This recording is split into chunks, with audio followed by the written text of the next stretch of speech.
Hello good morning students. आइए आज हम कक्षा 6 पाठ 16 वन के मार्ग में का अध्ययन करते हैं, जिसे गोस्वामी तुलसीदास जी ने अवधी भाषा में लिखा है। इन पंक्तियों में उन्होंने राम, लक्ष्मण व सीता जी के वन में जाते हुए मार्ग में आने वाली परेशानियों या कठिनाइयों का वर्णन किया है। तो आइए अध्ययन करते हैं वन के मार्ग में। पुर ते निकसे रघुवीर बधु धरी धीर दये मग में डग द्वे। पुर नगर ते से निकसी निकली रघुवीर बधु श्री राम की पत्नी सीता जी, धरी धरना धीर धैर्य दय रखते हुए, मग रास्ता, डग कदम, द्वि दो। महलों में रहने वाली सुकुमारी सीता जी नगर से निकलकर धैर्य धारण करते हुए रास्ते में 2 कदम ही चली थी। झलकी भरी भाल कनी जल की पुट सूखी गए मधुरादर वे। झलकी दिखाई देना, भरी भाल कनी जल की, भाल मस्तक पर जल की बूंदें दिखाई देने लगी। पुट सूख गए मधुरादर वे, और उनके मधुर होठ सूख गए। फिरी बूझती हैं चलनो अब केतिक, पर्णकुटी करी हो कित है। बूझती पूछती है, केति कितना, पर्णकुटी पत्तों से बनी कुटिया, करी हो बनाएंगे कित कहाँ।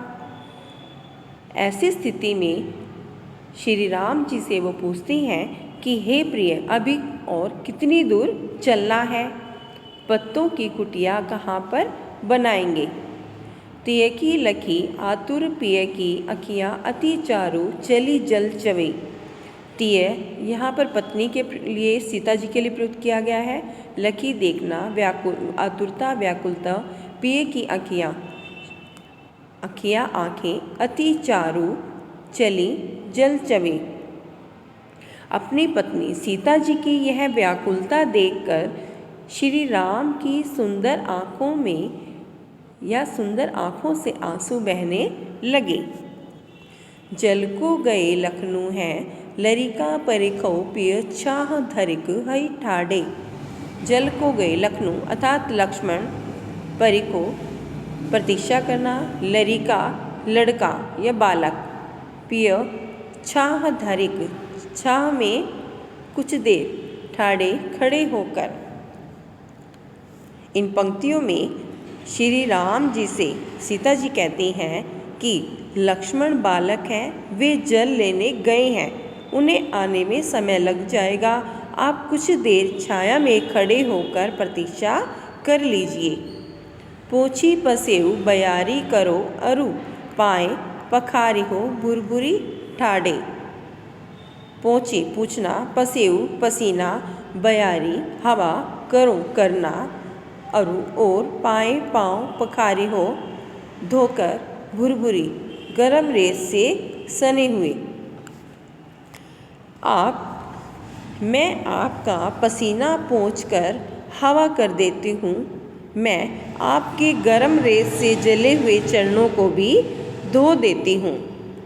तुलसी रघुवीर प्रियाश्रम जानी के बैठे, विलम लो कंटक काढ़े। तुलसीदास जी कहते हैं प्रियाश्रम सीता जी की, प्रियाश्रम यहाँ पर श्री रामचंद्र जी ने अपनी पत्नी के लिए प्रयुक्त किया गया है। जानी के बैठी विलम लो कंटक, विलम देर तक, काढ़े निकाला, कंटक काटा, विलम बहुत देर तक। तुलसीदास जी कहते हैं कि सीता जी की थकान को देखकर श्री रामचंद्र जी बड़ी देर तक पैरों से कांटे निकालने का अभिनय करते रहे। जानकी नाह को नेह लखयो, पुलको तनु बारी बिलोचन काढ़ी। जानकी नाह, यहाँ पर स्वामी नाह जो है स्वामी के लिए प्रयुक्त किया गया है। को नेह लखो, पुल को पुलकित होना, प्रसन्न होना, तनु शरीर, बारी बिलोचन नेत्र, बाड़े बहने लगे। श्री राम के हृदय में सीता जी ने यह प्रेम देखा तो उनका शरीर पुलकित हो गया और उनकी आँखों से आंसू बहने लगे।